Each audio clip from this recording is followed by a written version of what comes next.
Sino ba si Kiko Barsaga?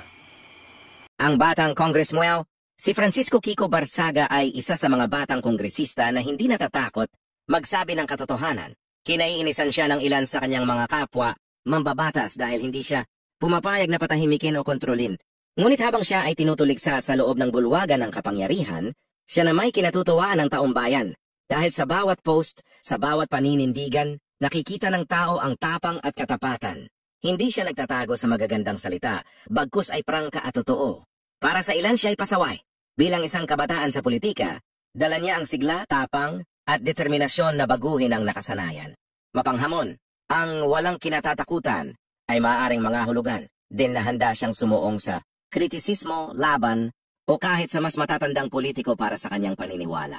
Pinapakita niya na may mga prinsipyo siyang pinanghahawakan at hindi basta-basta natitinag sa opinyon o impluensya. Ang pagkatao ni Kiko ay maaring mailarawan bilang isang leader na puno ng tapang, prinsipyo, at paninindigan. Isang katangian na gusto ng marami pero kinakatakutan ng mga sanay na sa luma at maruming estilo ng politika. Bakit nakakabilib ang batang ito? Sa kabila ng murang edad, hindi siya natitinag na magsalita laban sa mga makapangyarihan. Ipinapakita niya na hindi kailangang matanda o veterano para magtaglay ng lakas ng loob. Tunay na paninindigan, hindi siya sunod-sunuran. Kahit may kapalit na batikos o pangamba sa kanyang posisyon, ipinaglalaban niya ang tingin niyang tama. Marunong siyang makipag-ugnayan sa publiko gamit ang social media at simpleng wika.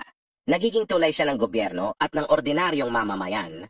Makatao at may malasakit mula sa advokasya para sa mga hayop hanggang sa pagtutok sa isyu ng flood control at paggamit ng pondo, ipinapakita niyang may puso siya para sa kapakanan ng iba. Simbolo ng bagong henerasyon. Para sa maraming kabataan, siya ay inspirasyon na pwede palang pumasok sa politika nang hindi natatali sa luma at maruming estilo. Sa madaling sabi, kahanga-hanga siya dahil pinapakita niya ang tapang, puso at pagiging totoo sa isang larangan na madalas puno ng takot, interes at kasinungalingan. Thank you for watching mga idol. Please like, comment, follow, and share. Bye-bye.